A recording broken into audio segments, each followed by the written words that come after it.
Yo siempre digo que Dios nos da como si fuera una caja de rompecabezas llena de piezas, pero que no te dice qué estás construyendo. Pero todas las piezas eventualmente encajan. Y lo que te sorprendería es que la gente exitosa, realmente exitosa, les encanta que otros lo sean. Y pensamos que van a actuar desde el egoísmo y la avaricia, pero no. Lo que los ha hecho exitosos es porque han hecho a otros exitosos. ¿Cómo acercarnos a estas personas? Yo les recomiendo mucho a la gente, compren libros y vayan a las conferencias. Y en las conferencias anda temprano y te sentás hasta adelante. No hay edad, tú puedes hacer cualquier cosa. No te limites a soñar. Nunca es tarde, nunca es temprano. Siempre hay un tiempo en el que uno puede decir, hoy puedo hacer eso que cambia todo. Hay unas personas que se fueron a hacer negocios al mar. Entonces yo pensé, eso significa que algunos se fueron y otros se quedaron. Pero lo siguiente, la palabra clave dice, ellos vieron la gloria de Dios. Entonces me llamó la atención que dije, los que emprendieron fueron los que lo vieron. Y entonces yo he dicho, sí, el emprender es un acto de fe. Es un acto que no sabes. ¿Qué es más importante? ¿Seguir esa voz interior o lo que digan los demás? Para tener una vida extraordinaria necesitas expandirte y dominar 3 grandes áreas: tu dinero, tu salud y tus relaciones. Por eso hemos creado Expansivos.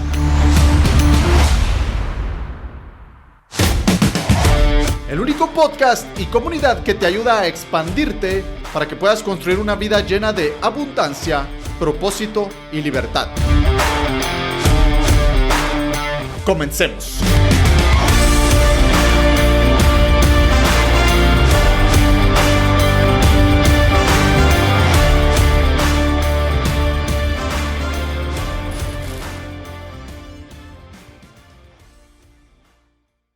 Hoy nos acompaña con nosotros Julio Zelaya, un emprendedor multifacético con corazón académico.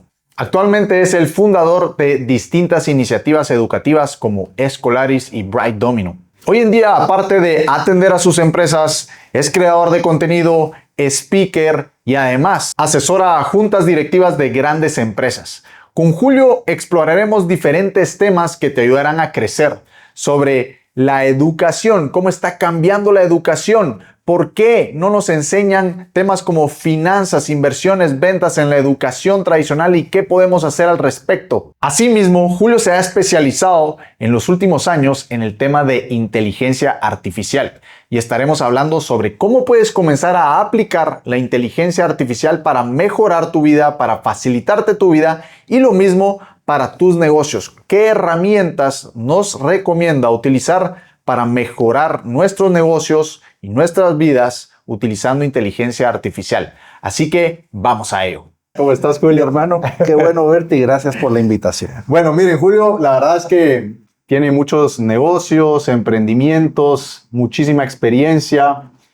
Y quiero arrancar, Julio, preguntándote, no algo de negocios, sino que nos contés aquí ¿cómo conociste a Ismael Cala? ¿Cómo llegaste a él y cómo te entrevistó en su podcast?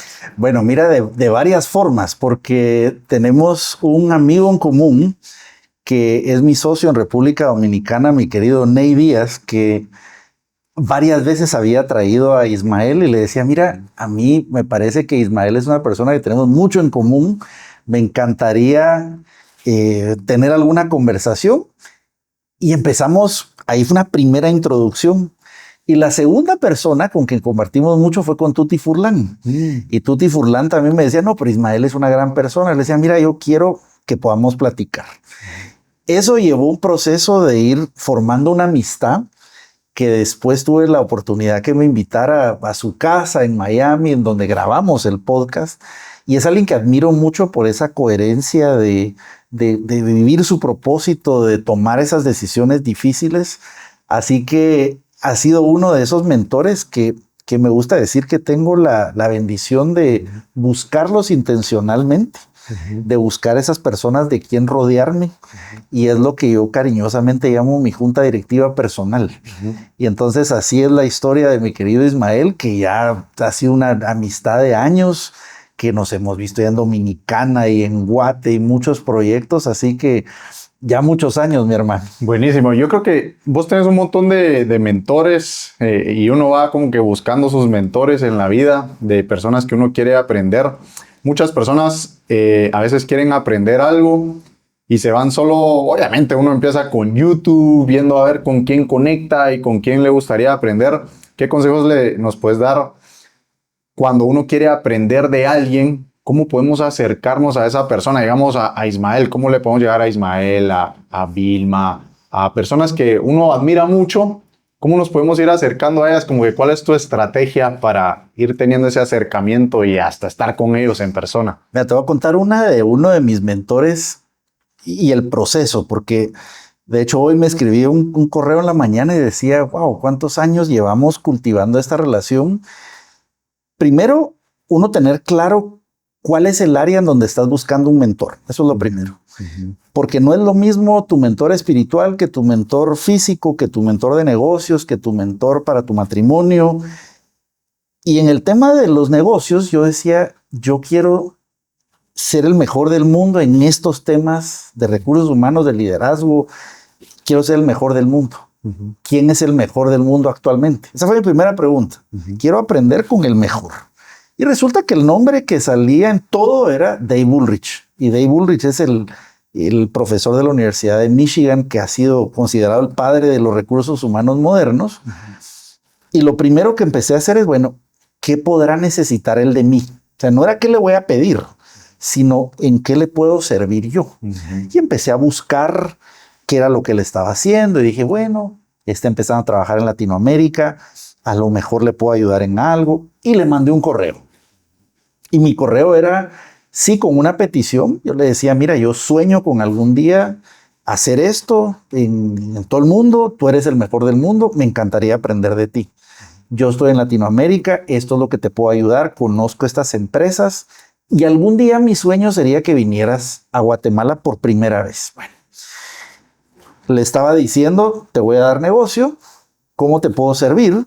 Pero también una petición muy clara. Quiero aprender de ti. Y para mi respuesta me contesta al día siguiente. Me dice, mira, me encantaría. Nunca he ido a Guatemala. ¿Sabes cuánto cobro por llegar a Guatemala? Y me decía, no, son $75,000 por el día. Bueno, está bien. No puedo hoy, pero vamos a llegar a eso. Pasaron algunos años y recuerdo haberlo traído, haberle pagado ese honorario que siempre bromeo con él, que cuando le di el cheque me dice, mira, pero lo voy a donar en una iglesia.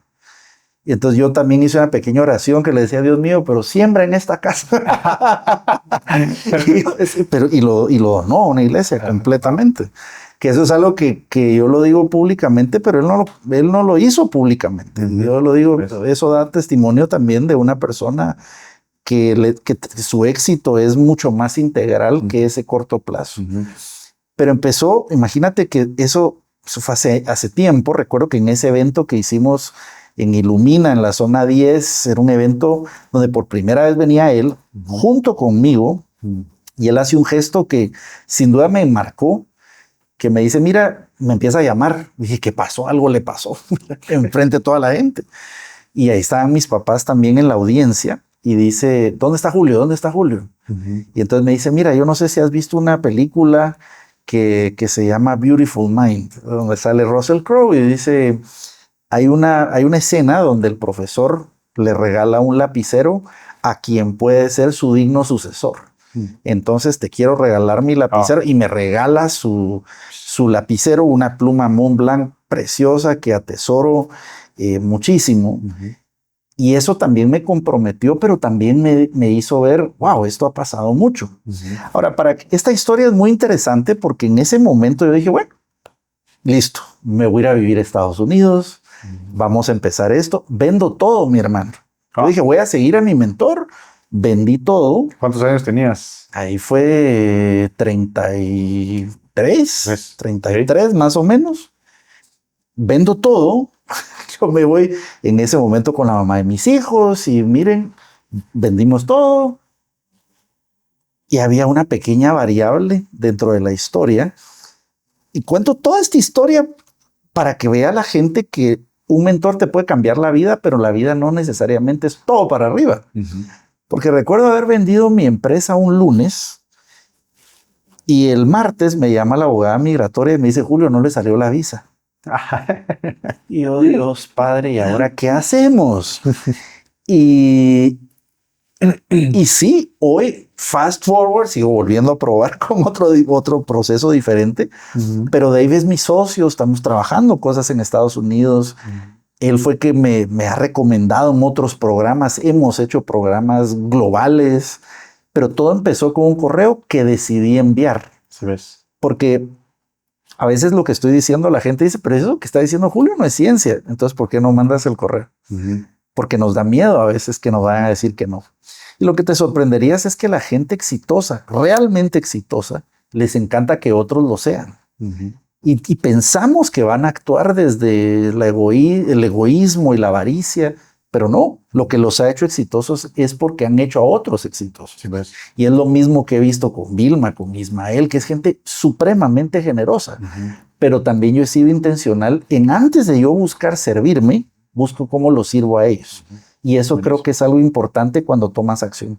Ahí está la clave. Creo que lo que dijiste es de lo más importante cuando queremos aprender de alguien, llegar a acercarnos con la intención de quererlo servir primero, ver qué le podemos aportar y de alguna forma, pues poco a poco ir viendo cómo nos podemos acercar a esa persona. Así que buenísimo. Y creo que lo que decís también es súper cierto, que las personas súper exitosas les encanta dar, les encanta compartir, les encanta verte crecer.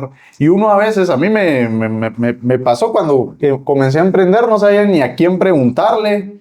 Si quería aprender de algo de embudos de venta, pues leía un libro de Russell, pero lo veía muy lejos. ¿Cómo me le voy a acercar a Russell?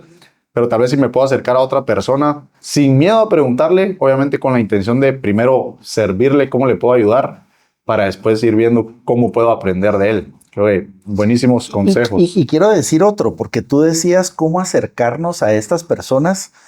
Yo les recomiendo mucho a la gente, compren libros y vayan a las conferencias. Y en las conferencias anda temprano y te sentás hasta adelante. ¿Por qué? La gente siempre me decía, Julio, pero ¿por qué haces eso que ya llevas tus libros y no los compraste en el bookstore? Porque a veces el bookstore abre a las 9 de la mañana y el speaker principal, que es el que querés el libro, va a estar después, donde ya está toda la gente. Sí, pues. Entonces yo cuando estoy al frente con mi libro, el speaker casi que me está viendo, así me he acercado a grandes personalidades que he podido conocer. Un Jack Welch, por ejemplo, que tuve la oportunidad, un Steve Forbes, por ejemplo, que tuve la oportunidad de picharle una cosa, pero era así, me fui a sentar, averigüé dónde iba a estar con mis libros y la gente, por supuesto, dice, esta persona compró mi libro. Entonces está más propensa a darte un minuto. Y por supuesto, ese minuto tenés que pensar qué le vas a preguntar porque no te va a volver a dar otro minuto.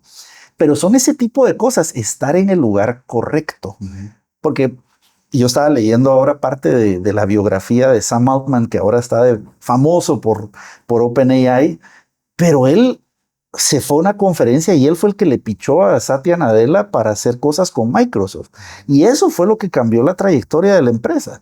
Pero estaba en el lugar correcto y sabía qué pedirle. E insistió durante años hasta llegar a Bill Gates. Porque no fue de que, bueno, sí, confiemos en él y démosle $1 billón. Y por cierto, siendo él el presidente de Y Incubator, de Y Combinator, perdón, que es de las principales incubadoras de Silicon Valley. Entonces, hay que estar en el lugar correcto. Sí, y uno busca estar en ese lugar. Exactamente. Julio, tú has mencionado que has tenido una gran influencia de parte de tus padres, tu madre escritora, académica, tu padre pues no tanto en el área académica, pero sí en los negocios, ventas. Entonces ahí me surgen dos dudas que nos puedes aportar bastante. Que es primero, cómo como padres podemos influenciar a nuestros hijos en el tema de negocios, emprendimiento, que sigan de manera con excelencia lo que les gusta hacer. ¿Y a qué edad empezaste a emprender? Buenísimo. La pregunta de los hijos es fascinante porque creo que uno en la vida de sus hijos es un facilitador, nada más. Y eso es algo difícil porque uno, cuando es padre, uno siente como si los hijos le pertenecen a uno. Pero en realidad uno es facilitador de las condiciones de un propósito que es individual, que no tiene nada que ver con el mío, que mis hijos podrían no ser emprendedores a pesar que yo sea emprendedor. Mis hijos podrían tomar una ruta totalmente diferente y eso está bien. Entonces, siempre que me hacen la pregunta, yo digo parte de la libertad que cada quien nace con. Yo siempre digo que Dios nos da como si fuera una caja de rompecabezas llena de piezas, pero que no te dice qué estás construyendo. Pero todas las piezas eventualmente encajan. Entonces, ¿qué he hecho con mis hijos? Primero, conocerlos para saber cuáles son sus intereses y en qué son diferentes. Entonces, por ejemplo, Juan Ignacio, que es mi mayor, Juan Ignacio le encantan muchas cosas creativas, filosóficas. Él lee, pasa profundizando, le gusta mucho el arte. También trae como el tema le gusta los negocios, se informa.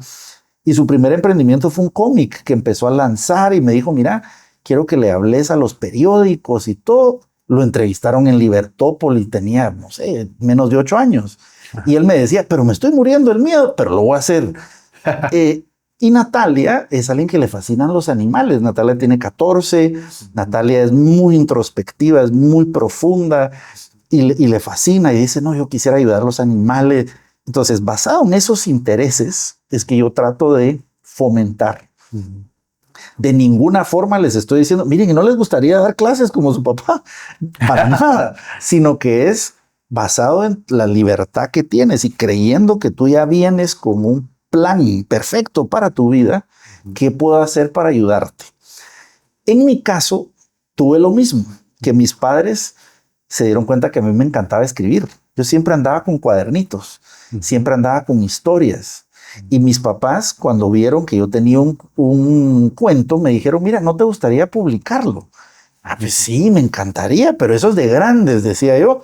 No, pero nunca es tarde, nunca es temprano, uno puede hacer cualquier cosa. Nuevamente las creencias. Siempre me dijeron, no hay edad, tú puedes hacer cualquier cosa. No te limites a soñar. Y llevaron mi cuento y lo llevaron a Prensa Libre. Y sale mi cuento publicado en la revista Chicos. Y yo con 9 años ver mi primer cuento publicado, yo dije, wow, yo voy a escribir. Entonces eso me cambió la vida. Y tengo incluso ahí el recorte y siempre que puedo platicar con mis colegas de Prensa Libre, les digo, miren, ustedes me cambiaron la vida. Porque el haber confiado en mí y yo ver tangible mi sueño hizo que yo luchara por eso. Entonces, nunca es tarde, nunca es temprano. Siempre hay un tiempo en el que uno puede decir, hoy puedo hacer eso que cambia todo. Y lo importante, los japoneses lo decían muy bien en el término ikigai, que es qué amas hacer. Uno trae ese chip de, hay algo que me gusta y me atrae y veámoslo en mi vida. En el colegio cuando decían, ¿quién quiere pasar a declamar? Yo. ¿Y quién quiere dar el discurso? Yo. ¿Y quién le quiere dar unas palabras al yo? O sea, a mí me fascinaba hablar en público. ¿Sí ves? Era natural, me encantaba comunicar de todas las formas, escrita, oral. Se nota un poco. Me encantaba, o sea, yo me iluminaba. A mí me dijiste, ¿querés participar? Bueno, está bien, yo llego. Lo segundo, hay un talento. Porque yo siempre he dicho que Dios no sería tan cruel de darte una pasión sin que seas bueno en eso, sería un castigo. Entonces, pero ojo, que ya voy a contar un ejemplo de esto donde no siempre es evidente, pero hay un talento. A mí en mi caso me gusta escribir, me gusta aprender y además me encanta todo lo que tiene que ver con comunicar lo que aprendo. Entonces, esa pasión, hay un talento. Lo tercero es, hay un problema por resolver. Entonces, en mi caso yo decía, ¿por qué nací en Guate? Y esa pregunta era, bueno, porque en Guate nosotros somos cracks, somos creativos, somos innovadores, pero soñamos en chiquito. Y decimos, ay, voy a hacer un mi negocito. Eso para mí, cada vez que alguien me dice, no, voy a hacer un chiquito, Eso me... Digo, pero ¿por qué soñás así? Soñé en grande y cuesta lo mismo. Entonces, ese era mi problema. Yo decía, ¿cómo hago para que podamos soñar más grande? Porque somos topados, pero Sí. hay que hacerlo en práctica. Y lo último, ¿cómo puedo hacer rentable eso? Porque aunque sea una organización sin lucro o de lucro sin fin, vos necesitas recursos. Sí, sí, sí, sí. Entonces, ¿cómo haces para agenciarte de recursos? Ahora te voy a contar una historia. Una persona me escuchó contando algo como esto y me decía, Julio, pero es que a mí me fascina la música. Me fascina la música. Entonces, de plano, yo soy para cantante. Bueno, canta, mi hermano. Mira, empieza a cantar. Decía, bueno, otros talentos te tuvo que haber dado Dios, ¿verdad? Porque ese es mi hermano. Pero yo le decía, ¿qué otra cosa te gusta? Ah, no, yo soy buenísimo para administrar. Soy un crack para la administración. Ah, y conoces músicos. Yo ando en tours y conozco un montón. Ah, ok. Entonces, ¿qué problema ves? A ellos son re malos administradores. Si yo les llevo sus finanzas, ¿y le has cobrado por eso? No, todavía no. Sí, pues. Y de pronto su emprendimiento se volvió eso. Y se volvió un manager extraordinario, pero porque le fascina hacerlo. Lo haría de gratis, pero le pagan por eso y además es extraordinario. Entonces, eso es lo que quiero dejarles a mis hijos. Ayudarles de cierta forma a exponerlos a cosas para que ellos descubran su propio Ikigai y no el mío. Buenísimo, buenísimo. Creo que ese término de Ikigai es como algo bien accionable que nos estás dejando de qué talento, qué nos gusta, qué problema y cómo poderlo rentabilizar. Y así que gracias por eso. Y en el tema del emprendimiento, ¿cómo empezaste vos a emprender? ¿Cuál fue? Digamos que están los emprendimientos tal vez del colegio ahí de vender algo y el otro que es como ya el formal. ¿Cuáles fueron como donde empezaste y como el que fue tu primer formal? Mira, yo te puedo decir sin temor a equivocarme que de las bendiciones más grandes que he tenido, porque eso yo sé que es una bendición que no todas las personas lo tienen a la misma edad. Yo siempre supe desde temprano que siempre mi tema era la educación y siempre me dediqué a eso. Ahora, ¿por qué supe que era ese? Porque nuevamente las pistas. A mí me fascinaba estudiar, me fascinaba hablar en público. Yo decía, yo voy a ser profesor. Me fascinaban las universidades. Yo miraba a mi mamá graduándose de cosas y yo decía, me quiero disfrazar de toga académica y el Gaudiamus Igitur y el pompa y circunstancia. Y yo escucho esa canción de graduaciones y yo decía, wow, se me eriza la piel. Entonces, todo eso, yo empecé a decir, esto me encanta. A los 10 años me gano un concurso de alcalde por un día. Entonces fui alcalde de Ciudad Guatemala por un día. En tiempo de Álvaro Heredia, que en paz descanse, iba a entrar Oscar Berché. Y tuve la oportunidad, gracias a mi colegio y mis maestros que me empujaron a que me participar, te iría bien. Yo empecé a dar cuenta que si uno puede lograr grandes cosas, y inclusive asfalté una calle, imagínate eso. Yo decía, los alcaldes asfaltan calles, entonces vamos a probar. Yo soy alcalde. Y yo vivía en la 7ª Avenida, la zona 10, y eso da para la Francisco Marroquín, ahora la Galileo, pero en ese tiempo era el balneario Ciudad Vieja. Y yo decía, esa calle no está asfaltada, la voy a asfaltar. Los alcaldes asfaltan cosas. Y te puedes imaginar yo a los 10 años sentado ahí torturando a la gente. Mire, ¿quién es el encargado de los asfaltos? Me comunicaron con alguien y le digo, mire, quisiera asfaltar esta calle que da a una universidad y a un balneario. Necesito que me la asfalten. Mire, señor alcalde, pero eso requiere un proceso. Pero bueno, buenísimo. Tengo hasta las 5 de la tarde de hoy. O sea, tenés pocas horas. Pero insistí todo el día al punto que a la semana siguiente la estaban asfaltando. Mira. Entonces te puedes imaginar un niño de 10 años que dice, la insistencia vale la pena. Y además, eso de soñar cosas ingenuas, increíbles, ¿qué tal si le pegas? Y eso ha sido lo que yo siempre he dicho, eso lo logré por la educación, por esa idea de que uno no tiene límites para lo que puede soñar y alcanzar.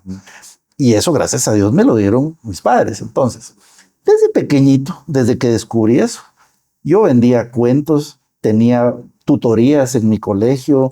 Yo era el que vendía tutorías. hacía tareas. O sea, mis mismos maestros decían, Julio, tú no te puedes dedicarle a hacer las tareas a los demás. No fregues. Yo, no, pero es una tutoría. Hay dinero ahí. Hay negocio. Hay negocio. Y eso es lo que me encantaba.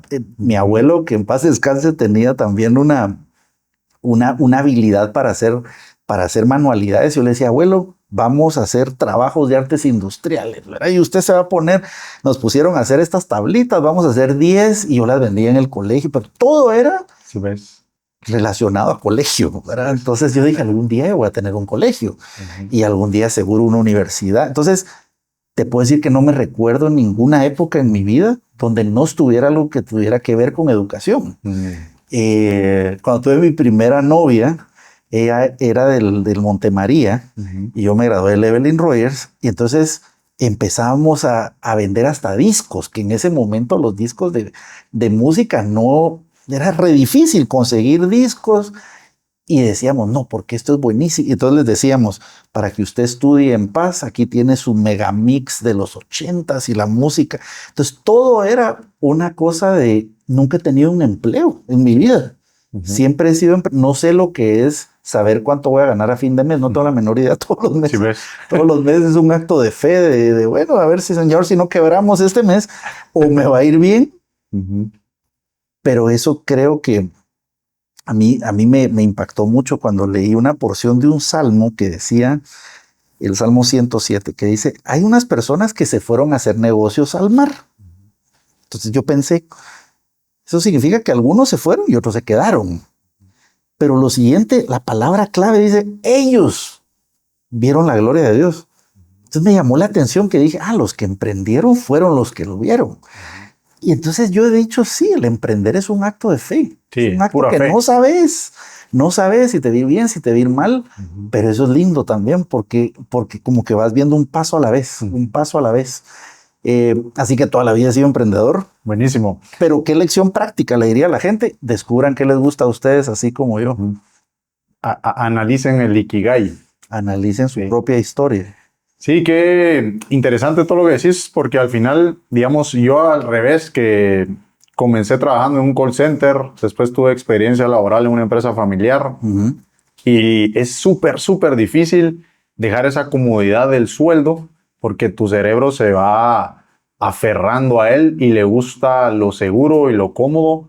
Y al final el emprendimiento, como decís, es un acto de fe, de no saber si te va a servir. Y como que traemos desde el colegio tal vez como que mucho miedo al fracaso, al qué dirán. Y tenemos que saber que hay que probarlo. Y si fracasamos no importa, hay que pivotear y volver a probar hasta hacerlo funcionar. Tal vez no como lo teníamos planeado originalmente, pero dándole la vuelta y buscándole la forma, eso es lo que hace el emprendedor y es como el lidiar constantemente con la incertidumbre que muchas veces pues no nos gusta, al cerebro no le gusta. Y sabes que dijiste una cosa que no quiero dejar de mencionar a la gente.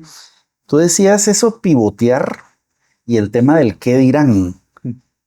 El emprendedor también sabe que hay días que vas a andar en un carrazo y hay días que vas a andar a pie. Sí. Eso uno lo dice fácil y uno dice, no, yo no me aferro a las cosas. No es cierto. Yo me recuerdo que, por ejemplo, recuerdo un negocio que me fue súper bien y me había mandado a hacer el carro en mi sueño. Lo había importado de Alemania, me había esperado 6 meses que viniera una nave.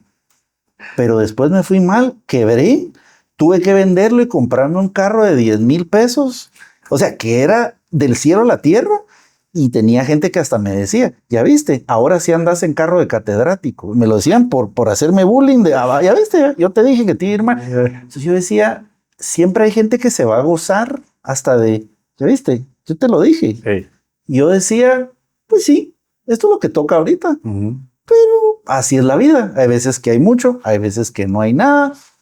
Pero en medio de todo estoy contento porque estoy viviendo mi propio llamado. Pero les digo, les hablo a una persona que de verdad he tenido naves y no he tenido para salir del parqueo. O sea, fuera de cuentos. Hay días que no he tenido para la gas. Un día me tocó, qué vergüenza, estaba haciendo un plan estratégico en una empresa. No tenía plata para echar gasolina, mi hermano. Me quedo sin gasolina y me miran los mismos ejecutivos, yo empujando mi carro ahí por la diagonal 6.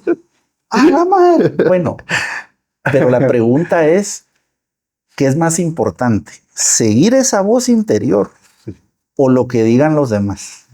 Esa es la clave. Pero la gente se imagina que el que es emprendedor siempre le va bien y que todos los libros, por ejemplo, a mí me dice, alguien puso en una reseña, autor de 7 bestsellers. Yo pensaba, sí, pero el primero no vendí nada, perdí mi casa con el primero, que era de emprendimiento. Yo decía, a la madre, y yo me empezaba a decir, soy un fracaso, porque ¿cómo puedo hablar de emprendimiento y no logré que fuera exitoso mi primer libro? Pero en eso te das cuenta que puedes fracasar, pero eso no te hace un fracasado. O sea, la vida es siempre de, no, el siguiente va a ser un éxito, lo va a ser diferente. Y esa es la clave. ¿Sabes qué hice con el otro?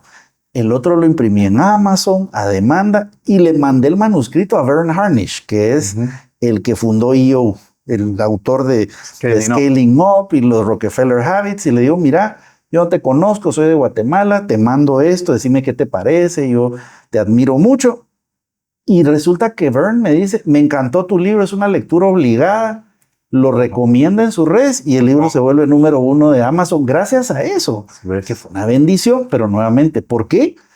Porque me atreví a escribirle un correo a Verne Harnish y buena gente él, que se dio el tiempo de leerlo y que le gustara. Pero se dio cuenta que el libro lo había escrito con el corazón después de haber quebrado. No, y ya traías ya venía con tu el proceso. Sí. No, qué bueno que decís eso porque en las redes sociales todo se ve lindo, bonito, fácil, y lineal, rico. Y creo que muchas personas hoy en día no están utilizando las redes sociales inteligente o sabiamente porque se están comparando la vida entre emprendedores. A veces tal vez a mí me pasó al inicio de, mira, este facturó tanto, hizo tanto en un lanzamiento, en un webinar, y yo apenas y voy empezando aquí, no me funciona ningún anuncio. Entonces, creo que eso, lo que tú acabas de hacer, como de vulnerabilizarte en cierta parte y decir, no, me ha ido súper mal. Y qué bonito para todos también, y qué rico saber de que alguien tan exitoso como vos, con tanta trayectoria, también ha tenido sus valles, sus valles y sus procesos súper bajos. Y a mí, yo digamos que llevo 8 años emprendiendo, y entre esos 8 años también he tenido mis baches, procesos difíciles, y a veces nos cuesta como lidiar con nuestro ego, porque siempre queremos ver, como decís, con el carrazo, vernos exitosos, pero hay veces que toca bajar de categoría y aprender a ser felices en el Mercedes-Benz o en el Spark, donde sea, pero felices, sabiendo que estás cumpliendo tu propósito y ese llamado y esa espinita que decís. Y precisamente voy a lo otro que te quería preguntar, que es, como en las redes sociales, y ahora nos venden mucho como que el emprendimiento digital, y haz esto, emprende lo otro, y todos están buscando como que el camino fácil, rápido. Muchos están tratando de emprender creyendo de que se van a ir con la piña colada al crucero. Entonces, quisiera que nos compartieras vos como qué sacrificios has tenido que hacer en tu vida como emprendedor, que muchas personas tal vez no lo saben, porque igual te vemos en entrevistas, en la radio, en la tele, en podcast, pero todos tenemos sacrificios. ¿Cuáles dirías vos que son como las cosas que más has sacrificado? Mira, te puedo hablar de dos etapas en mi vida, porque el mayor de mis fracasos fue haber puesto mi negocio antes de mi matrimonio y antes de mi familia. Y me da vergüenza reconocerlo, pero es real. Y terminé dándome cuenta que gran parte de mi divorcio se debía a que yo era un workaholic, que realmente tomé muchas decisiones sin considerar lo que pensaba mi esposa, que en realidad yo, ¿cómo decirte? Como que yo creía al final que era invencible mis emprendimientos y la llevé por muchas incertidumbres, que creo que no fui un buen esposo en eso de proteger la seguridad del hogar, pensando que era más importante mi propósito. Y eso es la arrogancia más grande de pensar mi propósito es más que el de nosotros como familia. A mí el divorcio sí me pegó, pero como nada en el mundo, porque era también estar lejos de mis hijos y yo soy un hombre muy familiar, entonces fue horrible. O sea, fue horrible. O sea, no puedo describirlo, pero a la vez fue un proceso de resurgir y decir, a la próxima no lo hago igual. Y te voy a poner 2 ejemplos. Cuando nosotros íbamos a celebrar 10 años de casados con la mamá de mis hijos, habíamos conseguido un viaje a Europa. Teníamos todo arreglado, nos íbamos a ir a celebrar. Y en eso me sale un proyecto, justo para la fecha. Y yo le pregunto, mira, ¿qué pensás? Fíjate que me salió esto. ¿Será que postergamos el viaje? Pero yo en realidad se lo estaba diciendo como para decirle, ya lo decidí. Y por favor no me vas a decir que no. Y ella me dijo, bueno, hacelo. Y después vendrá. Ese viaje nunca llegó, mi hermano. Primero nos divorciamos. Y yo siempre pensé, qué duro. Bueno, pasó el tiempo. Después de todo el aprendizaje, porque la vida te va a probar si es real lo que decís múltiples veces. Pasó el tiempo y yo quería hacer un crucero especial con mis hijos.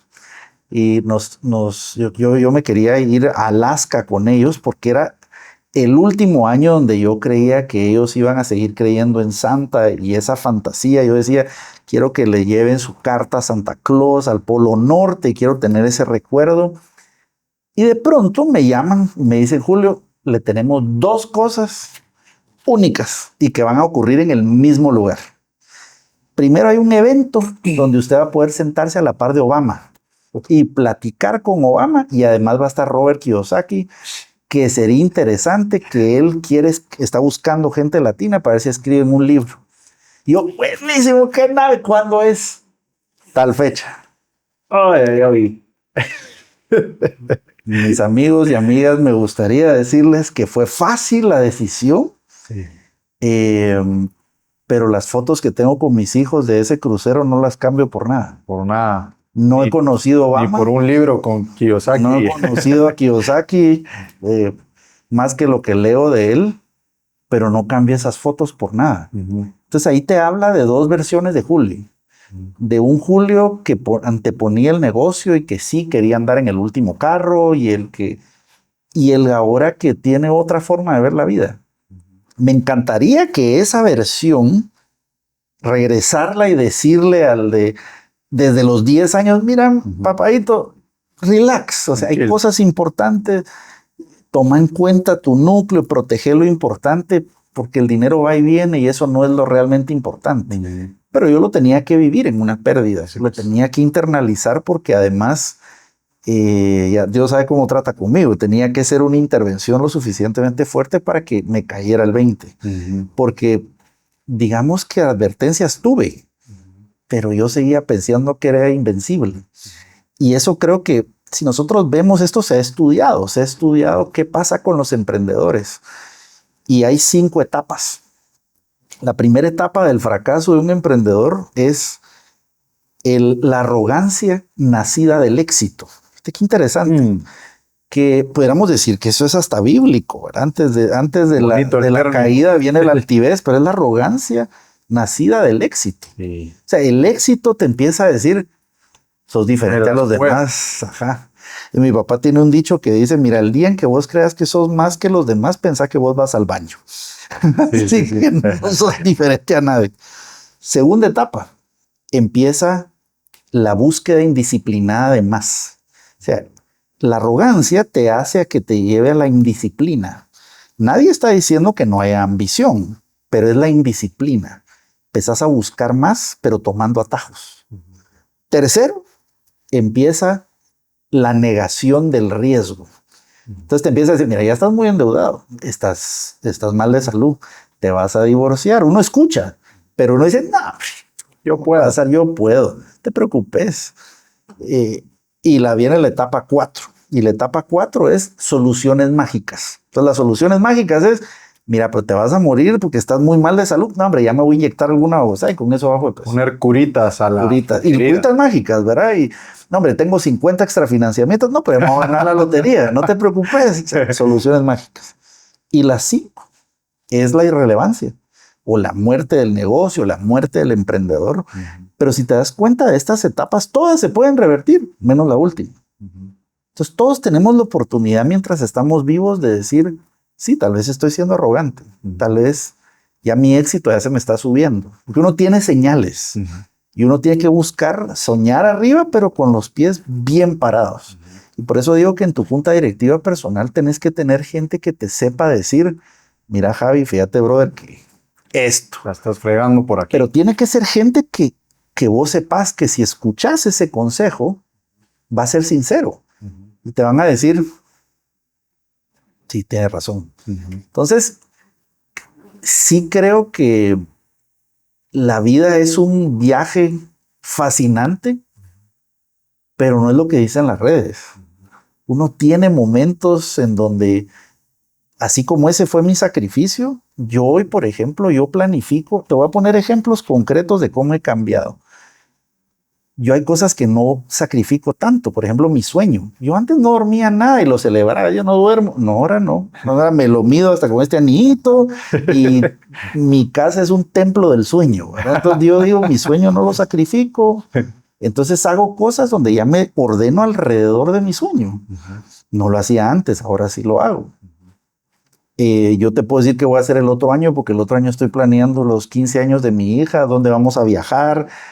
Y nos vamos a ir donde no voy a hacer nada más que enfocarme en ella. Lo mismo hice el año pasado para los 15 años de mi hijo, que nos fuimos un año y medio, mes y medio, de vacaciones, a hacer lo que ellos querían. Ahora, ¿eso es fácil? No. Requiere intención, preparación y gozarse el proceso. Pero eso no lo cambio por nada. Pero ese Julio que te estoy describiendo no era así antes. Me habría encantado, pero no. Y te das cuenta que siempre, por eso, siempre que comparto esto, hay gente que le empiezan a caer 20, ¿verdad? Que dice, sí. Y creo que ahí es donde está la sabiduría. Es aprender de otros para que no te pase a ti. Que otro que ya pagó el precio, aprendas de eso. Por eso me encanta que hagas estos programas, porque de eso se trata, que uno pueda escuchar a alguien que te dice, no, hombre, no te metas a tantos gastos fijos, por ejemplo. Si vas a emprender, hacerlo con costos variables. Algo como eso tan práctico, pero si uno lo aprende, no, prioriza tu matrimonio, te va a hacer falta. Mira, tus hijos no van a crecer 2 veces, disfrútatelos. Ese tipo de cosas, si uno le queda claro, vivís una mejor vida y de eso se trata. Qué buenísimo, mira que siento como que Dios puso palabras en tu boca ahorita que yo necesitaba escuchar. Y creo que a muchos nos pasa así, sobre todo en el tema de los hijos, que cuando uno tiene hijos, pues uno sacrifica aún más cosas o tiene que sacrificar más cosas y a veces en tratar de querer ser exitoso laboralmente o empresarialmente, digamos, en tu caso tal vez sacrificaste un poquito la familia.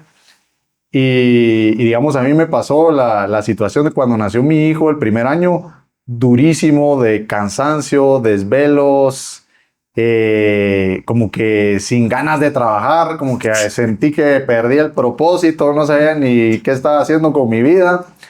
Y bueno, vos mencionaste algo que dijiste que digamos que como que te arrepentías de haber emprendido antes de casarte.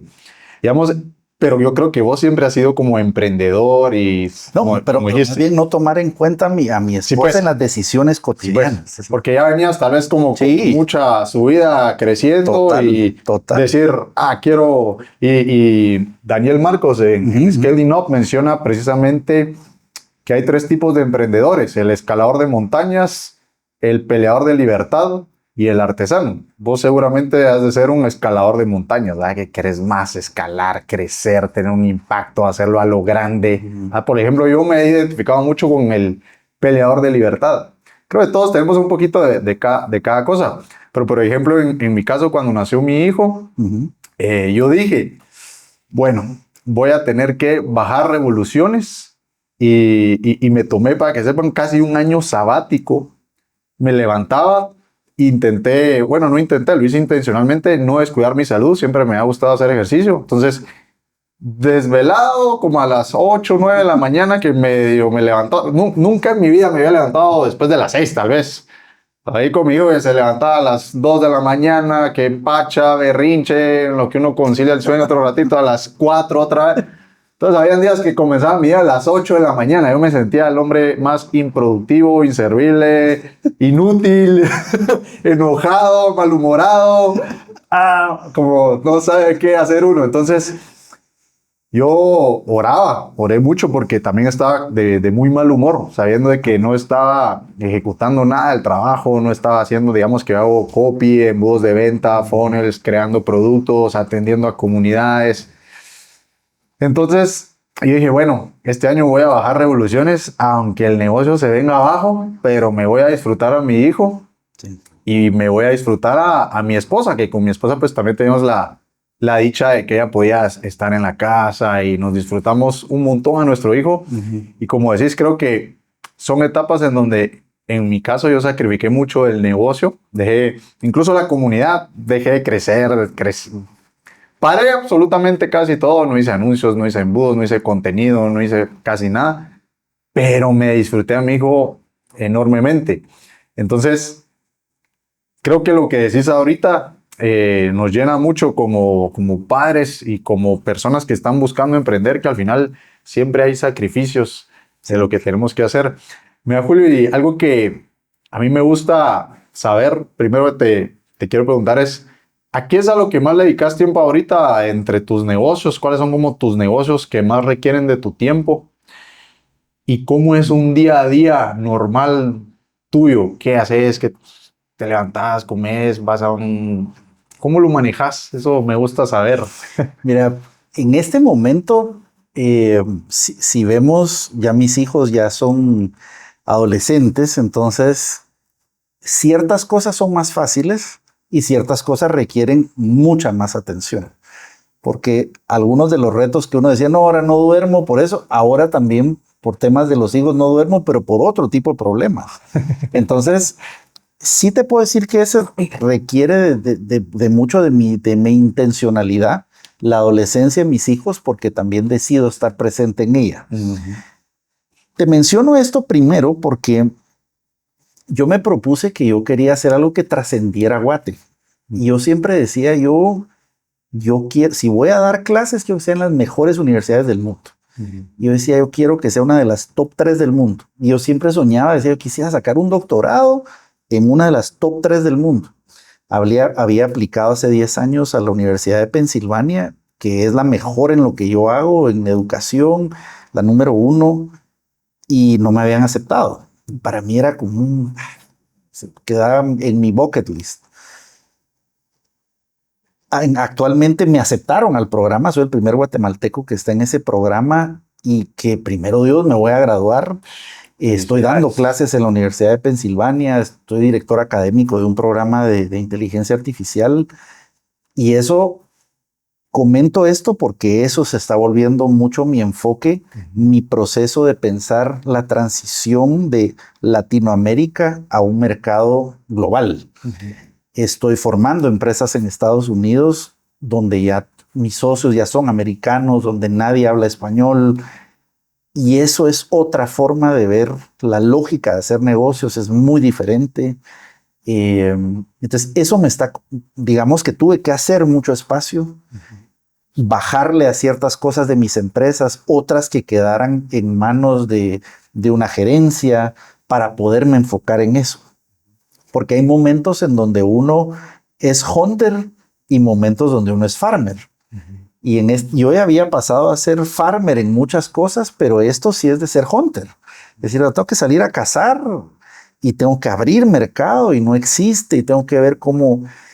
Y ahí enfrentar otro tipo de miedos. Era que siempre mi familia me dice, mira, pero tú solito te metes a esas cosas. Pero yo siempre... Mi abuelo me dijo, ¿tú querés ser o un bonsai o una ceiba? El bonsai es lindo, pero es decorativo porque está en un lugar pequeño. Y la ceiba parece sola, pero es la que le da vida a todo el ecosistema. Y requiere unas raíces grandes, pero da miedo. Y eso es lo que me está tocando. Créeme que yo tengo miles de horas de vuelo de dar conferencias, de dar clases, pero no en inglés. En inglés tengo cientos de horas, no son miles. Entonces... Y cada vez me tiro. Mañana, por ejemplo, voy a dar una clase en Estados Unidos con la Asociación Mundial de Recursos Humanos y con Pensilvania. Y entonces ya es gente que nadie habla español. Y que yo digo, me da terror cada vez que me preparo para eso. Me tengo que preparar mucho más. Y estoy soñando con eso. Entonces estoy mucho en eso. Ahora, ¿cómo es mi día? mi día en realidad te puedo decir que yo sí hago algunas rutinas que son muy... Yo todos los domingos me vas a ver planificando mi semana, planifico mi mes, o sea, sí tengo mucha visibilidad de lo que voy a hacer. Y lo primero que veo es cómo va a estar mi mes, mis semanas, en una cosa que yo digo, ¿qué llena mi tanque y qué vacía mi tanque? Entonces yo digo, esta semana va a vaciar mi tanque.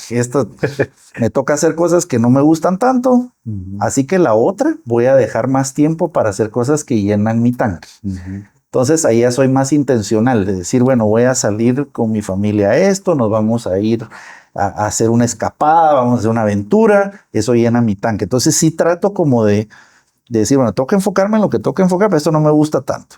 Entonces vamos a equilibrar. Sí trato de cuidar mucho mi salud también, o sea, tengo hábitos de ejercicio, de cómo duermo, de qué como, de horarios, o sea, sí, hasta de vitaminas, de cosas, o sea, sí. Lo he aprendido a la mala, porque en mi caso me encantaría decirte, no, yo siempre he sido flaco y siempre no. Yo batallo con esa onda. O sea, yo vos mirás mis fotos y mis videos y todo y decís, ahora está flaco y ahora se comió a Julio y ahora, ¿qué onda? Bueno, siempre, entonces he tenido que ser muy intencional y además reconocer que eso me costaba. Entonces es buscar... Yo tengo metódicamente ir donde una nutrióloga, ir donde un cardiólogo, y lo hago, ahora lo hice para mi cumpleaños, ¿verdad? Entonces mi cumpleaños, listo, me hice todos mis exámenes, bueno, ¿qué tengo que ir haciendo diferente? Ahora, ¿por qué lo hago con un equipo? Porque si no, no lo haría. Entonces es como obligarme a rendir cuentas. Pues, por ejemplo, mi doctora me dice, te vas a medir, te vas a pesar los martes y los sábados. Yo decía, ¿por qué los martes y los sábados? Pero es genial el método para que el fin de semana no te des los cheat days completos, ¿verdad? Entonces, los martes y los sábados. Entonces, tengo muchas rutinas alrededor de eso, pero yo planifico primero mis piedras de mis semanas. ¿Qué significan mis piedras? ¿Qué cosas quiero hacer con mi familia? ¿Qué cosas quiero hacer conmigo? ¿Qué cosas hacemos integralmente? Y después voy llenando con las cosas son menos prioritarias. A eso le voy poniendo otras reuniones y cosas. Y he aprendido cada vez más a decir que no. Que eso a mí me impactó que Steve Jobs decía, ¿cuál es tu trabajo como CEO? Decir que no. Esa es mi chance. Porque oportunidad va a tener miles, pero ¿a qué le decís que sí? ¿A qué le decís que no? Y a mí me pasaba que yo pensaba, no, pero es que si no hago esto, entonces esto, y entonces esto. Yo pensaba que todo era igual. No todo es igual. Hay que saber a qué le decís que sí, a qué le decís que no.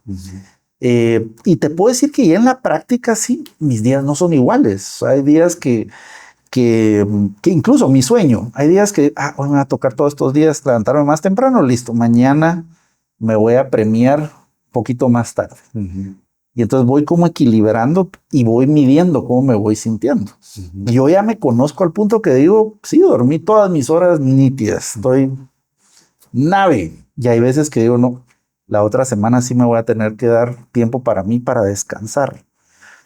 Y lo otro, soy muy intencional también en qué tipo de proyectos agarro, a qué cosas les digo que sí, porque hay ciertas conferencias que te prometo que yo doy y de verdad es como que me hubiera regenerado. O sea, sí. Hasta mis hijos me dicen, papi, ya te toca ir a dar clases, ¿verdad?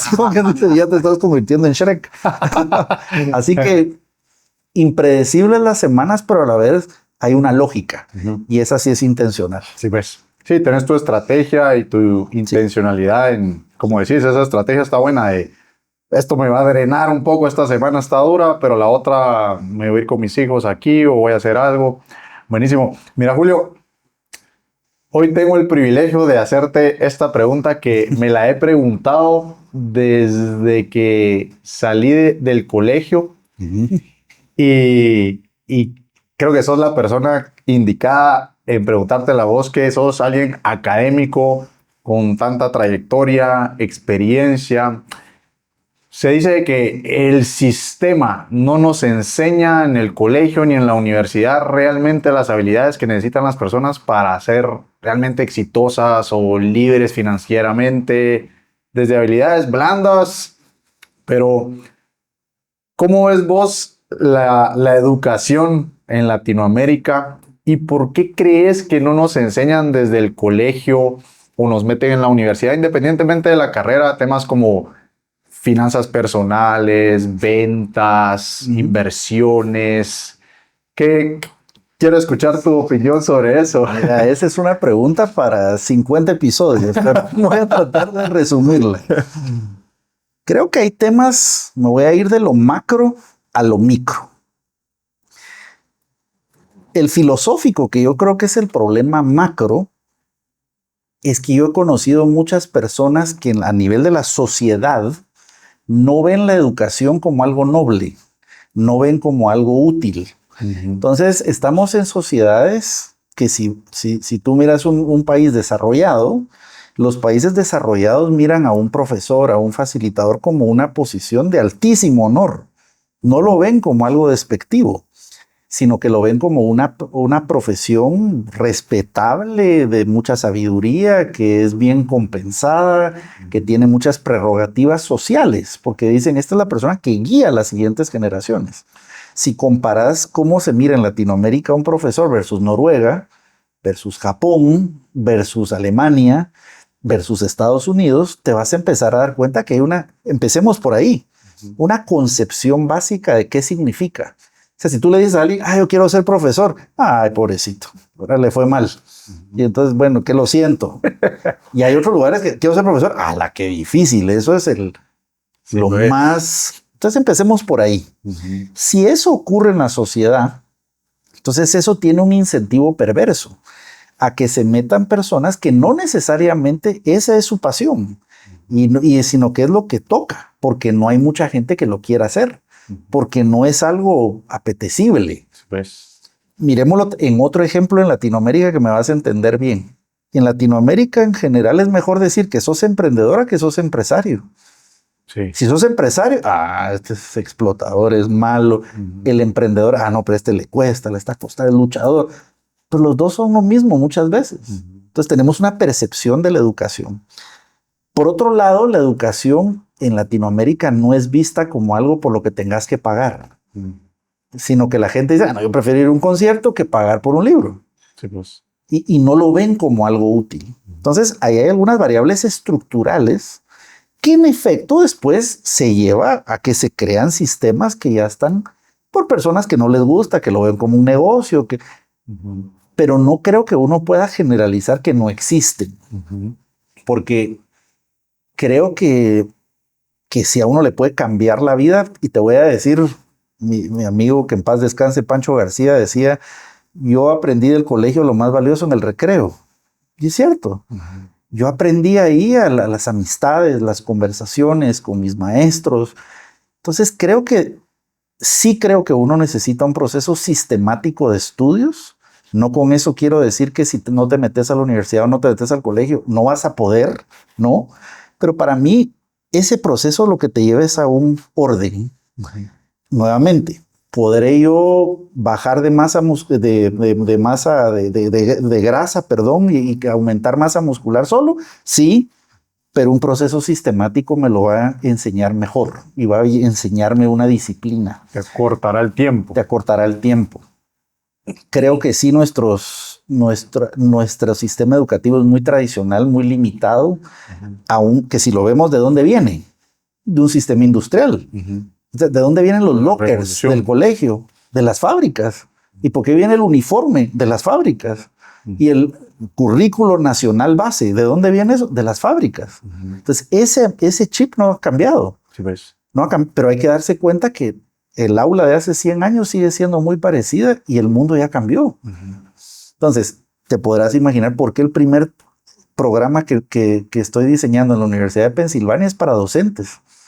Porque yo digo, el primero que tengo que evangelizar es al docente, para decirle la tecnología. ¿Por qué crees que fundé un colegio que es el primero que acreditó el Ministerio de Educación, junto con Eduardo Montano, que es totalmente tecnológico, totalmente online? Y no es una clase en Zoom, no, son simuladores, es aula invertida. Y la gente, o sea, imagínate que acabamos de hacer una encuesta a padres y 92% de satisfacción de los alumnos y de los padres de un colegio. pero dice, no, es que esto es una nave, nos está enseñando, me liberó tiempo. Entonces sí creo que hay forma de hacerlo, pero es una persona que lo hizo por un propósito, no porque yo creo que es una vocación sagrada. Educar a otros es dejar un legado en los demás. Entonces creo que si todas las personas pensaran así, la educación sería otra cosa. Desgraciadamente lo vemos a veces en algunos países de Latinoamérica, quienes tienen ese privilegio organizan sindicatos y profesores para no dar clases y para... Eso no es educación. Entonces no hay una vocación ahí, sino que hay y entonces eso pervierte el sistema y nos lleva a concluir que todo es malo. Pero no todo es malo.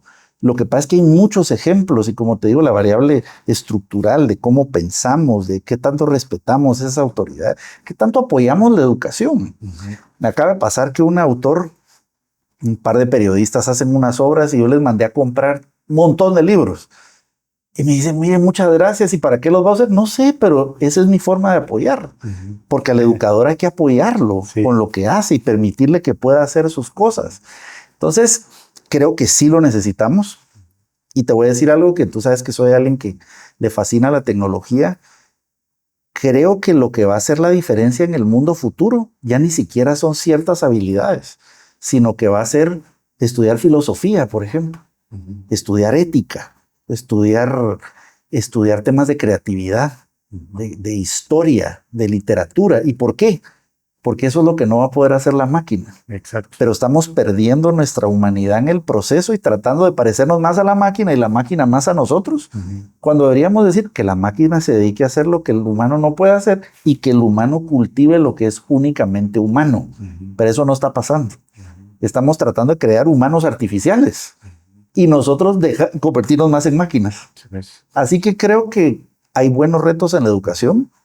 Sí creo que van a cambiar radicalmente las cosas en las universidades, en los colegios, pero creo que la clave no es ver la universidad o el colegio como la institución, sino que todos seamos eternos estudiantes. Esa es la diferencia. Y la mejor forma de uno aprender es enseñando. De hecho, los médicos lo que hacen es un proceso de 3 pasos, que dicen, veo uno, hago uno, enseño uno. Entonces, la primera operación tú la vas a ver, listo. La otra la vas a hacer como un mentor, pero la tercera tú le vas a enseñar a otro a que opere. Y esa es la clave. Si todos nos volviéramos maestros de aquello que queremos hacer, aprenderíamos eso que hacemos de mejor forma que los demás. Buenísimo, sí. A veces es complicado hacer ese mismo proceso. Es como parecido cuando queremos delegar alguna tarea, como primero dominarla, luego enseñarle a hacerla con nosotros y luego ya dejarlo solito.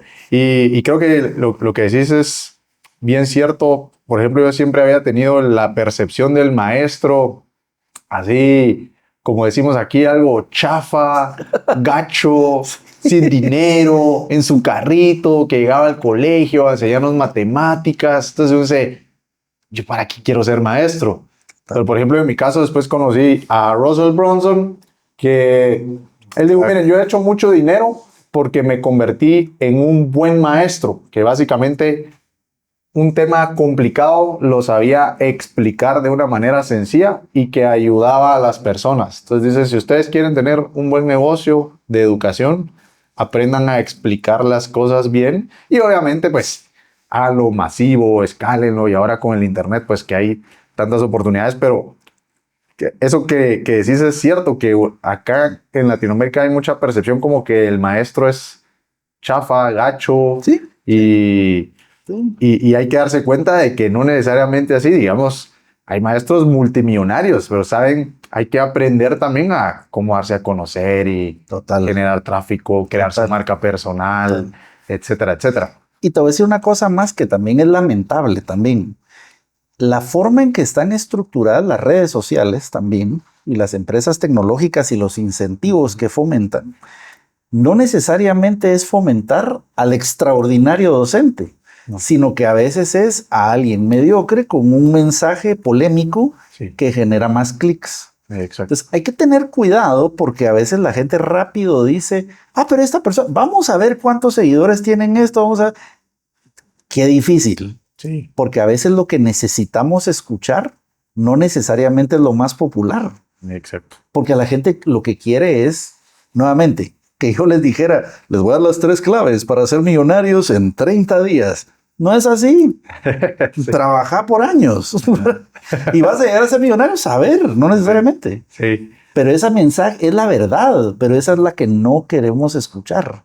Sino que pensamos, ¿quiere bajar de peso? Inyectes esta cosa y en 3 días va a estar con cuadritos. No es fórmula así. Rápida. Exacto. Entonces, creo que como me encantan los ejemplos que mencionas porque todos han llevado un proceso.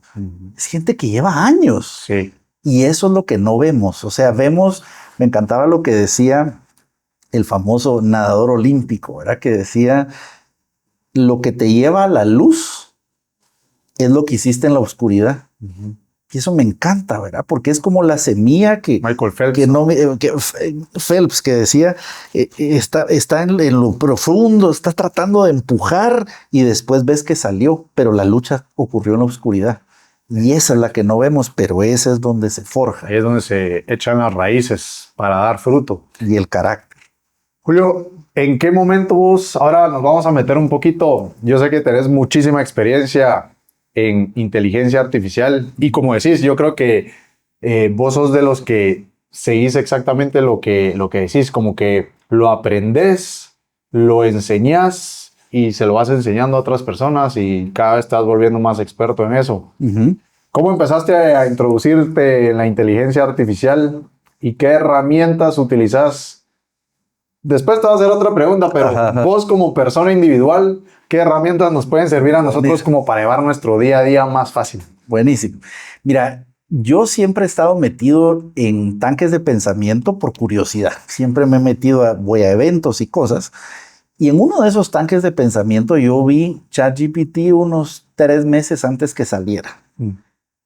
Recuerdo haber estado en un vuelo jugando con eso y yo dije, se acabaron mis negocios. Así. Recuerdo haberle dicho a mi socio, mira, acabo de ver una cosa, se acabó todo. La educación va a cambiar, tenemos que... Y él, no hombre, ¿cómo sos de paranoico? Y hoy estamos a 2 años y meses de eso y me dijo, ¿qué razón tenía? Sí, así es. Entonces empecé, pero yo lo abracé desde el principio, esto va a cambiar todo, tengo que meterme, este es el futuro. Y empecé a investigar, a buscar y empecé a aplicarlo por pocos en mis negocios. Y empecé a ver una cosa maravillosa de lo que podía hacer. O sea, podía traducir cosas, podía hacer lo que a mí me daba pereza, ahora lo podía hacer con 3 clics. Entonces empecé a ver un beneficio y empecé a buscarle casos de negocio. Altísima experimentación y también inversión, porque aquí viene la cosa. Cuando me decís cuál es uso, tal vez la pregunta antes es ¿cuánto pagas en plataformas cada mes? Sí, ves. Porque yo pruebo de todo. O sea, y las versiones que tengo son las de $200, la de porque pruebo de todo. Unas que digo, ¿para qué la pagué anual? ¿Verdad? Porque ahora ya una mejor, ya la pagué anual. Bueno, pero me empecé a meter, empecé a escribir al respecto, empecé a tratar de ayudar a otros en el proceso. Y de hecho, después hasta escribo una columna en LinkedIn semanal solo de eso. Que me siguen más de 3,000 CEOs de empresas. O sea, son CEOs de empresas multinacionales. Escribiste específicamente de IA. De inteligencia artificial, que se llama Power Bytes. Eso lo hago los lunes y los viernes. Y tengo uno de los miércoles que se llama Con Todo, que es de propósito. Pero me obligué a investigar, a escribir y hacerlo con una secuencia. Entonces yo los lunes y los viernes tuve que haber investigado lo último, busco las herramientas. Entonces lo que les recomendé yo también me como de esa misma receta. Yo mismo me rodeo de gente, he estado trabajando incluso proyectos con los laboratorios de inteligencia artificial, validando modelos. O sea, me metí también como decir, bueno, ¿en qué los puedo ayudar? Les limpio la oficina, ¿qué les puedo ayudar? Ponerme a servicio y empecé a trabajar y a acercarme. Gracias ahora a la Universidad de Pensilvania también tengo mucha cercanía con los laboratorios grandes y de poder ver cosas de primera mano que yo puedo decir, sí, está cambiando el mundo. Ahora, ¿qué herramientas hago yo? siempre que enseño esto, yo digo las 4 S's de Julio Zelaya. Porque no hay una herramienta que sirva para todas las cosas aún. Eso. Entonces, la primera etapa, yo le digo seek, que es buscar. Hay buenas herramientas para buscar, pero que no fueron todas creadas con ese propósito. Segundo paso, sense. Ya que buscaste, ¿cómo hago sentido de la data? O sea, hay herramientas que son mejores para procesar data. Tercero, show. ¿Qué cosas hago para presentar la data? Entonces hay mejores herramientas para hacer videos, para hacer audio, para hacer infografías, para hacer imágenes. Y finalmente, que esta es la que se está migrando, systemic. Cada vez más van a ser agentes los que van a hacer el proceso. Ya no va a ser una herramienta, van a ser múltiples trabajando juntos. Y ahí viene la parte sistemática. Entonces vayámonos ahora, ¿cuál es uso para seek? Depende de lo que querramos. A mí me encanta Perplexity, por ejemplo. Perplexity me sirve para buscar journals académicos, para hacer análisis de contenido en redes sociales. Muy potente, muy buena. Si solo quiero investigar journals académicos, por ejemplo, investigaciones, uso una que se llama Elicit. Elicit sirve para poder contestar una pregunta, pero sustentado con data real, científica. Entonces, estas son especializadas para hacer seek, que ahora, por ejemplo, ChatGPT con Deep Research o Claude con Deep Research son muy buenas, pero no le ganan todavía a Elicit. Si yo fuera médico, por ejemplo, hay una que se llama Open Evidence, que solo es para médicos y es la mejor con la clínica Mayo y demás. Entonces, primera pregunta, si yo quiero hacer búsqueda de información, ¿dónde voy a buscar? Yo casi no busco en ChatGPT o esas búsquedas porque sé que hay unas que son superiores para eso. Paso 2, Sense. Por ejemplo, yo quiero procesar miles de Exceles. Utilizo una que se llama Julius AI. Julius, meterle miles de Exceles, le digo, sacame análisis de esto y cubos y tal. Nave. Eso no lo hace bien ChatGPT, no lo hace Grok, no lo hace Gemini. Elicit. Me encanta Grok 4. Grok 4 me parece que ya le ganó a Gemini, ya le ganó. Es buenísimo para procesar cosas. Y me encanta Claude. Claude de Anthropic me gusta más que ChatGPT para temas de escritura. O sea, si alguien quiere hacer copy, si quiere redactar, Claude uno lo puede entrenar en tu estilo y es una nave. Ahora la parte de show. O sea, y bueno, ¿cómo busco? ¿Cómo proceso? Show. Me fascina Gamma, por ejemplo, para hacer presentaciones. Ya nunca más hago presentaciones en PowerPoint. Todas, o sea, las hago en PowerPoint, pero las hice primero en Gamma. Entonces, primero busco mi data, después la proceso usando Claude y la meto en Gamma. Con Gamma puedo hacer presentaciones. Uso Lumen 5 para hacer videos. Uso Synthesia. Heigen tengo mi clon, me he clonado y puedo dar charlas con mi clon, es una nave. Suno para hacer música. Tengo varias canciones en Spotify, tengo como 5 personas que me escuchan, pero escúchame, tú también.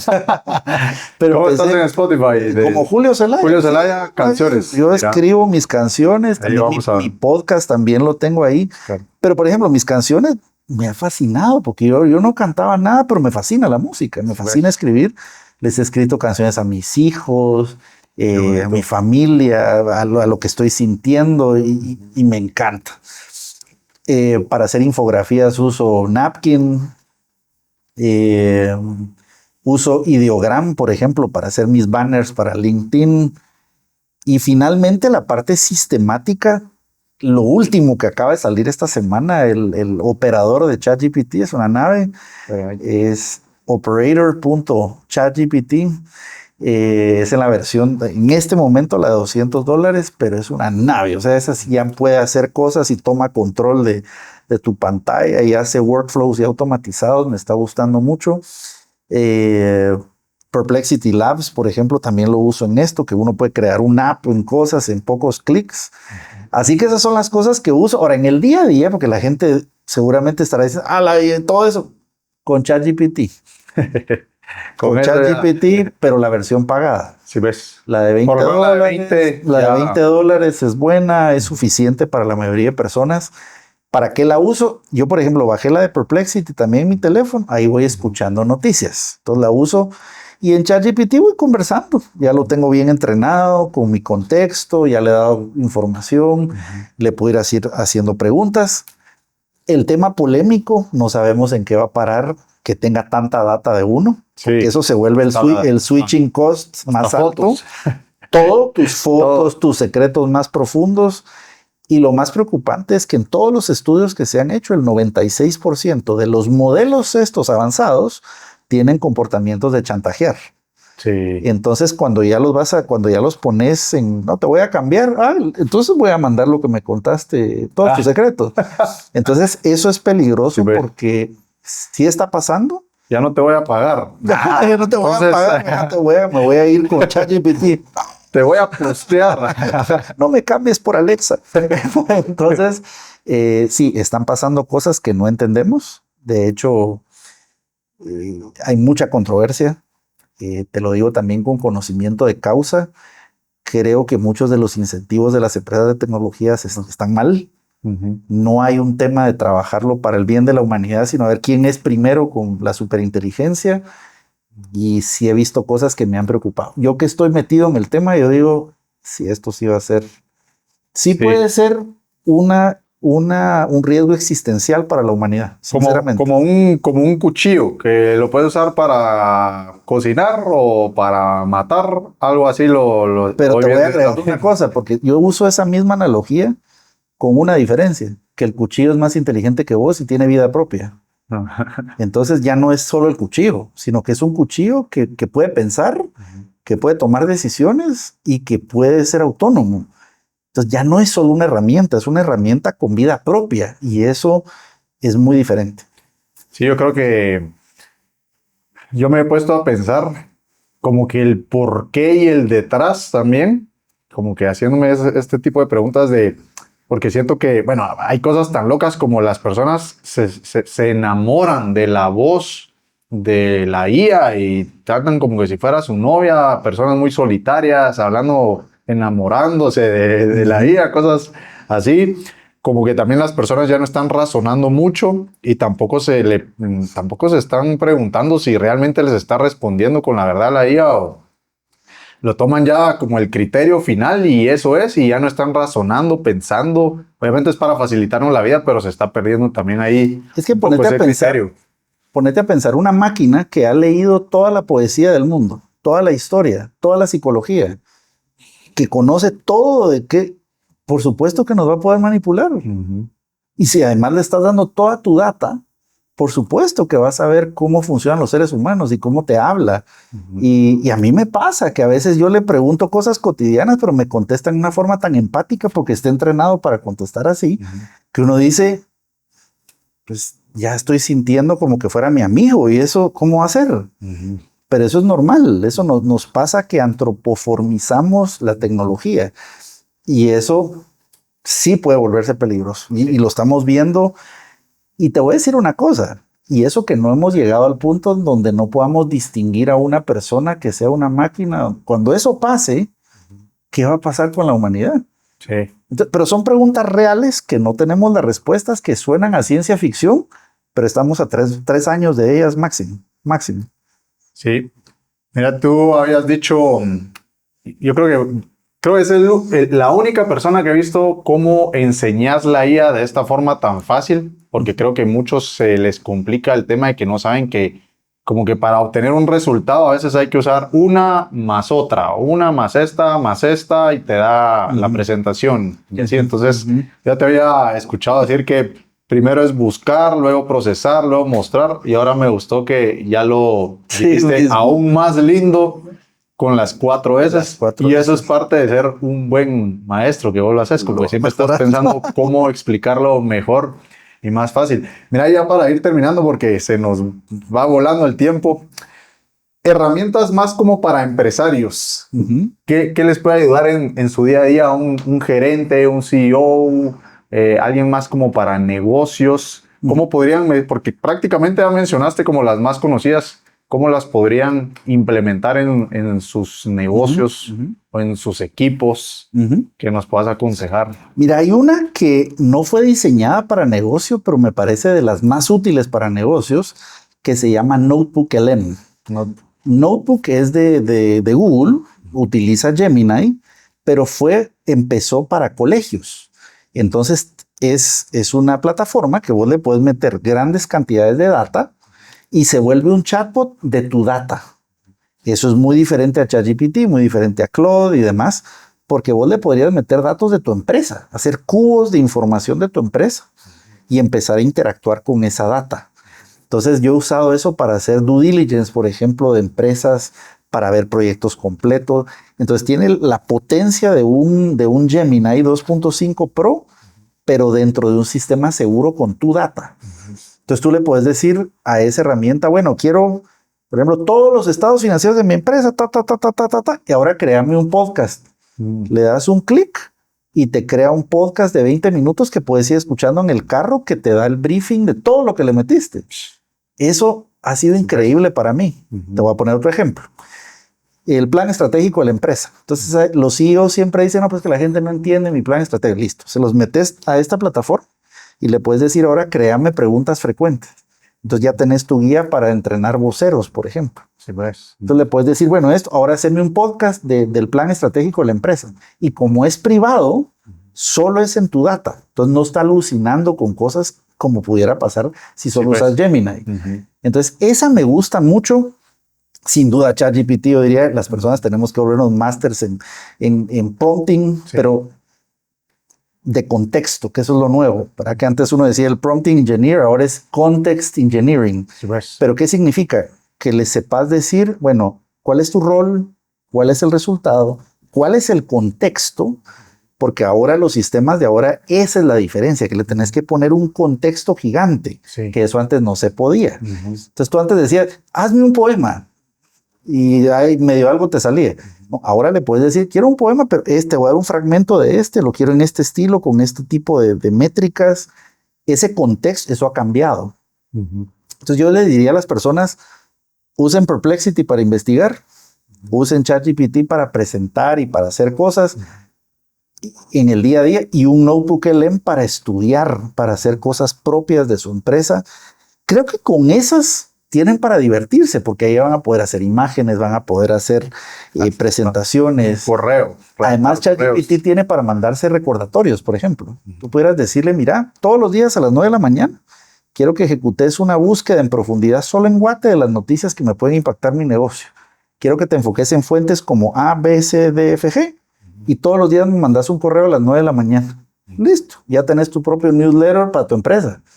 Y ese lo puedes mandar a tus colaboradores, lo puedes automatizar. O sea, imagínate, lo puedes conectar a Slack y decir, no, ahora mándamelo con esto. O sea, se pueden hacer tantas cosas que antes un CEO necesitaba un equipo de comunicación, un equipo de PR. No, ahora lo puedes hacer todos los días. Creo que me das un análisis competitivo de esto, seguime a estos competidores y me das un brief de 5 minutos. Buenísimo. Julio, se nos fue volando el tiempo. Sí, para terminar, ¿dónde te pueden encontrar todas las personas? ¿Dónde estás más activo creando contenido? Y vamos a poner aquí sus redes sociales para que vayan. juliozelaya.com. Estoy muy activo en LinkedIn, en donde tengo mis newsletters. Estoy en las demás redes también, pero me he enfocado mucho en el contenido de LinkedIn porque es donde tengo mucha más interacción con mi audiencia. Estoy en todas las demás y ahí estoy para servirles, pero juliozelaya.com, y en todos lados estoy como Julio Zelaya. Espero que este episodio te haya servido y te haya gustado, pero más que todo, espero que puedas aplicar algo en tu vida con una pepita de oro que tú te hayas llevado y que tú lo tomes en acción, que lo pongas en práctica.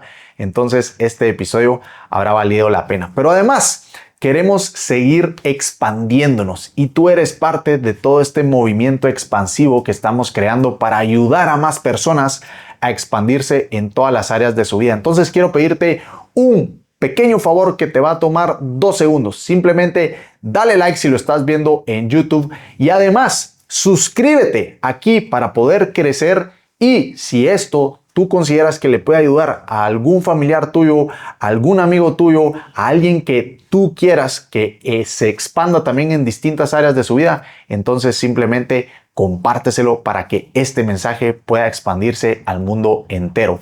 No te pierdas el próximo episodio y ya sabes, a seguir expandiéndonos.